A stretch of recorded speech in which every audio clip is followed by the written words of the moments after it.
Hey lovies, welcome back to the channel. It is your girl D once again. So I'm back again with another video. So if you're interested, stay tuned. So in today's video, I'm going to be addressing some of the misconceptions and myths out there about us relaxed / text lax girls. This neighbor, just when I started recording, he's playing music, y'all. Like, it's crazy out here. So the first thing that I'm going to tackle is about colors, mainly the bleach colors. So when you're bleaching your hair, the thing that you have to know is, especially with us colored girls, bleach tend to go more on the yellow side. So most of the time, the people who are bleaching their hair at home tend to go and buy the color, not read the description or the ingredients that is in, and then they just put it on the hair. It's just like try and see if it's going to work. The first thing I'm going to share with you is, once you've why am I saying relax? Once you've colored the hair, the first thing you should do is use shampoo. We call it silver shampoo. It is also a neutralizer. At the same time, it will neutralize the color so that you get more of the white color instead of the yellowish that yellowish orangish color that we always get when we bleach our hair by ourselves. I'm not saying if a professional does it. So once that is done, you have to use colored shampoos for your hair. What I've seen people do most of the time, the mistake that they do is they tend to go back to their normal shampoos, and that is not the case, because you have already colored your hair. So the best shampoo that you have to use is for colored hair, so that it can treat that color that you just put in your hair. And also, do not forget, if you're coloring your hair, there is also this chemical. It is also a chemical process. It is the same, almost the same as relaxing your hair. I always say coloring your hair is the white version of us relaxing our hair. There is also this chemical in it called ammoniac, and it is also a chemical that is not harsh, but also a chemical that is in the range of relaxing your hair, but it is not as harsh as the relaxers. So do not color your hair and think you're just putting color on it. There is also chemicals in there. So know what you're doing, especially if you're doing it at home, before you start, because most of the time bleach hair is linked to your hair is going to break off, your hair is going to be dry, you will be bald, and to a certain amount there is some truth in it. But if you do it right, girl, you're going to be rocking that color like no other.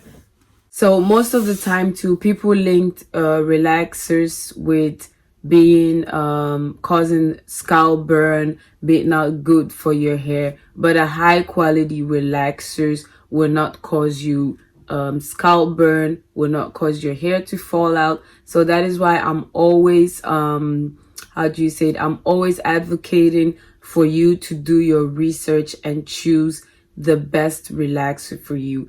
Most of the time, people always ask me in the comment section, what relaxer do you use? What products do you use? But one thing with relaxers is you have to be really careful. It will work for me, but maybe it will not work for you due to maybe you have a sensitive scalp, or you have thin hair, or you have some genetically thing, or let's say dandruff, for instance.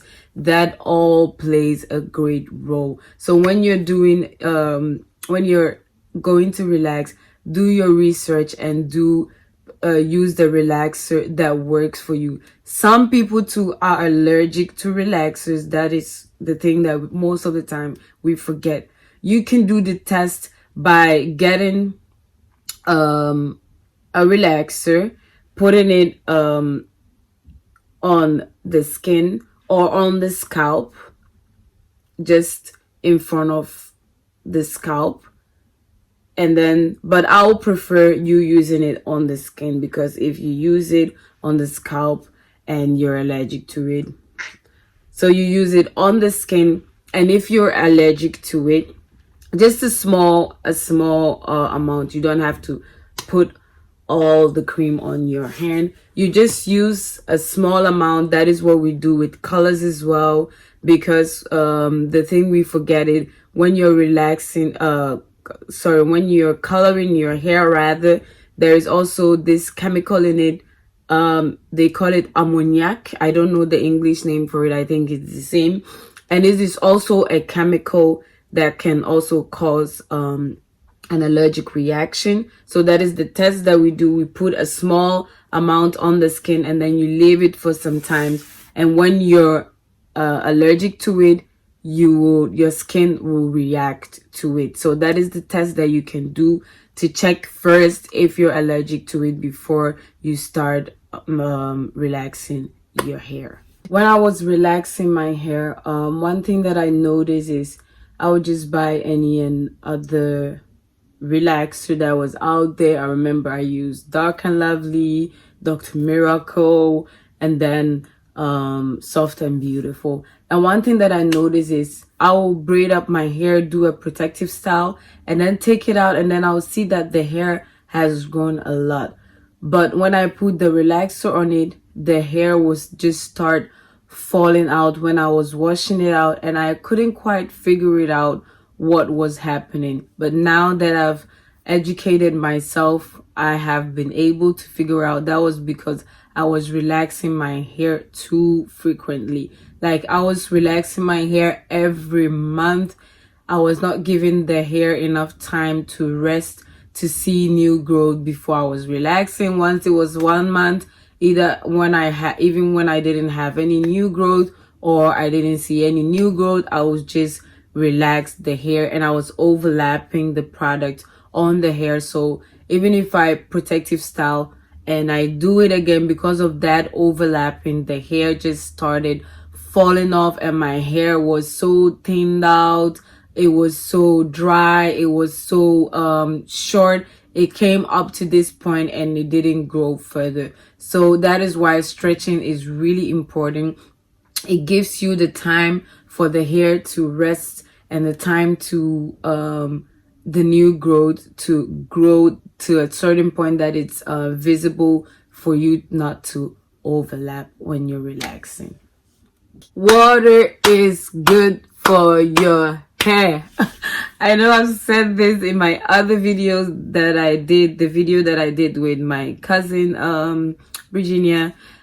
Water is a great moisturizer. It is a natural moisturizer for your hair. So by using water, your hair will keep on keeping that moisture in the hair. Once the hair gets dry, you know it lacks moisture, it lacks the shine, it lacks everything that makes the hair look healthy. So by you, like me for instance, I wash my hair once a week. That is how it works for me. If twice a week is good for you, if once a month is good for you, you do you, boo. You do what is good for you.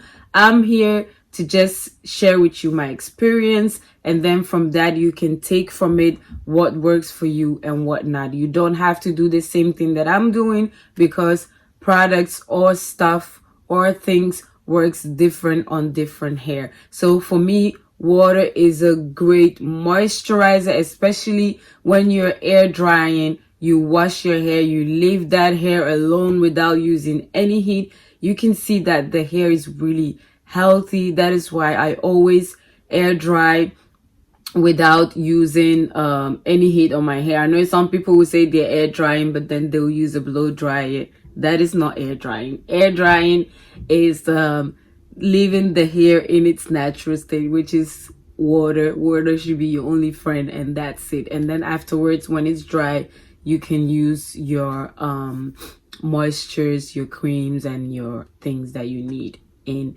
to make sure the hair is not really dry. So don't count out water. It is really good. I think when we were in school, one girl, she had really long hair, and I remember she told me that her mom told her water is not good for her hair, so she was not washing her hair, and That girl, she found out the hard way because all that hair just broke off and disappeared. So add water to your regimen, and it is.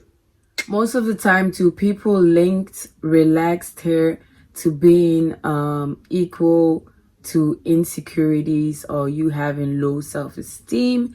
And today I'm here to address it, that is some kind of some bow ass crappy shit for people to say. And one of my subscribers made this valid point. It is mostly an American thing. The people here in Europe, we don't care if you're relaxed or natural. We live in the same community. We don't judge. But I think the subscriber was right. It is mainly an American thing whereby relaxed or text-lax people are being looked down on as people who have insecurities or have low self-esteem. And I'm here to tell you that, honey, there is no low self-esteem issue going on here. And one thing that I want to ask is, when you were relaxing your hair, were you dealing with low self-esteem? No. So that is not the case. It is just preference. People do what they want. People choose how they want to do their hair or what they want. They have a certain view of how they want their hair to look. So don't link it to any nonsense over here. So another misconception also is, most of the time, some people think when you relax your hair, the hair will automatically grow longer, or you all of a sudden have long hair overnight. And I'm here to tell you that is also not the case. The hair will appear longer because you've taken away that kinkiness in the hair. So your hair will appear longer as if your hair is long. But most of the time that is because of the curls. All your curls have been taken away. That is only an illusion that it appears longer. But the only thing that is going to make your hair longer or grow longer is having a healthy diet, is having a routine that you stick to, and having a regimen that works for you. That is the only way that you can guarantee that your hair is going to grow and it will keep growing. Let's talk about grease. I don't know why most of us stop using grease. Me, for instance, I never stopped using grease. I was always using it. I was implemented it into my shea butters, all my oils. I'll always mix it and mix it up to get the result that I want so that I can put it on my hair. But I think mostly it was like a trend. We discovered oils and things that were lighter, and we thought maybe that was better for the hair, but that is not the case. Grease is very moisturizing and it seals the hair. Once you put that grease in, it ain't going nowhere. And actually, that is what we need for the hair, because when I braid up my hair and I use grease, like a week after when I'm taking it out, that grease is still in the hair. And we always need that hair to stay moisturized and be moisturized even when we go to sleep, even when we're working out, no matter what we're doing. You want the hair not to be dry and still have some moisture in the hair. So grease is not bad for your hair. And most of the time too, the oils that we use are already incorporated into that petroleum jelly, into that grease. So most of the time you're using your oils plus other stuff mixed in the grease as well. So our grandmamas were doing something and we thought we were smart and we would stop using it. But any other thing that we got from our grandmamas that we stopped using, most of the time we tend to go back to them, because then we realized that they were teaching us something that was good, and we think we're smart and slick, but so So guys, this was it for the video. Don't forget to hit the notification bell, subscribe, give this video a thumbs up. And one thing that I've noticed and I want to bring to you guys' attention is I almost have 900 subscribers, and when I post a video, it's like only 200, 100 people that watches the video, which doesn't make sense to me, because once you're subscribed, I think you're interested into watching my videos. So if you're not interested, the only thing for you to do is to unsubscribe. Don't mind me, I'm just joking, guys. So thank you guys so much for sticking around, and I'll see you guys in the next video. Bye guys.